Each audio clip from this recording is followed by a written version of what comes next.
married, did you do anything that romantic when you got married? Hell no. No. As a matter of fact, Ellen, I was really moved by that whole thing, you know. I mean, guys sometimes don't get touched emotionally by a proposal. I've had a lot of them on stage, like during a concert. People come up to me before and say, can I propose to my wife during the show? In my heart saying no, because that's really corny. But the showbiz in me, the sellout in me says absolutely. Yeah, yeah. And, but you know, a lot of times, not to be chauvinistic or stereotypical, but a lot of times women seem to be a little bit more moved than men with things of that nature. So as I was watching, I was particularly touched by it. And, well, I don't really know how else to do this, but I was thinking about my relationship with my wife, and, well...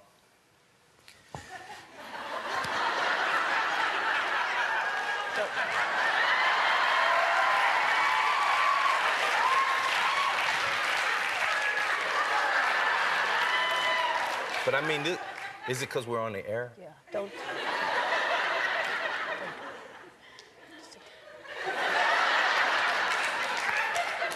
That kind of changes the whole dynamic now. It's a little different than I thought it was gonna be. I mean, it would have been messed up when I got home. Yeah. But like right now, I live for the moment. Yeah, you got caught up in the moment. Yeah, I figured we were both from New Orleans. Yeah. We both, you know. We have a lot in common. We do have a lot in common. Yeah. I thought it might work. I really like you a lot. Well. I just messed up to say no. I mean, you could have said yes, and then we could have worked the other part out later. Yeah. Yeah. It's all right. It's You're right. late. You know what? If situation were different, I would say yes, because you're just quite a catch. You're adorable. You're smart. So you're funny. sweet.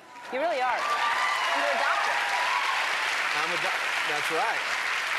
The last time Ellen and I were together was in New Orleans. I was presented with an honorary doctorate, which is at Tulane University, which my parents went to Tulane. And it was really cool to have you there, being from there, and you gave the commencement speech brilliantly, I might add, and I came away with a doctorate, and I'm thinking... What does that do for you now? It does a lot. Really? Oh, yeah. So your doctor... I always wondered why, like, Bill Cosby or people like that used the doctor, and now I know. Why? I can operate on people? Oh. I don't think... Really? If I wanted to. Oh, okay. And I can write my own scripts. Oh. So if I need something, I can be my own Colonel Parker. Yeah. You write your own prescriptions. That's yeah, great. My sister is a doctor, and you know, if I needed some kind of you know, addictive medication, some narcotics, I call her, and she would tell me no. So now. I'm a doctor. You're a doctor. I'm a doctor. You don't need her anymore. I don't need her. No. I don't need you. I don't need anybody. You just wanted me. What happened? I wanted you until you shot me down on national television.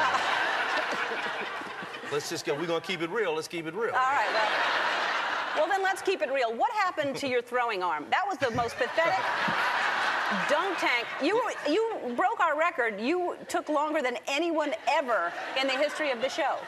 23. There's so many different ways to address this. Yeah, I see it. I'm a man. You can't have me throwing pink softballs. And I heard you talking about Dakota Fanning. Dakota. Yeah, haven't you heard of her? She's wonderful. Oh, no, she's terrific. Dakota is one of the... I'm very close to her. I have her on speed dial, that Dakota. Dakota. Oh, yes. I will kick her butt. I don't care if she's a young girl. I don't care. You said you didn't have to throw that part in. No. I don't mind you embarrassing me because I missed 24 times. But you didn't have to throw in the Dakota Fanning part. So you're going to take it out on her and kick her butt? I'll take it out on her right now. I mean... Well, Dakota, come on I have worked a long time establishing myself in a certain way. I mean, I try to work hard at what I do. I love my wife. I love my children. I'm on the road. I have a very high work ethic. I think I deserve to slap Dakota in the face. I mean, I've earned that. Like, you can't... All right. Clearly, you're very tired. Listen, I know I'm angry. I'm just angry, man. I know. And when you're tired, you get angry. I know you're touring for your CD, and clearly you've not had enough sleep. Is that the problem? You know, It is a problem. I just got back from I was in Australia and Hong Kong and London. And I'm very worldly. I'm very rich, too. Don't worry about it. Don't worry about it. It's sort of a celebrity thing, really. Talk among yourself. Don't worry about it.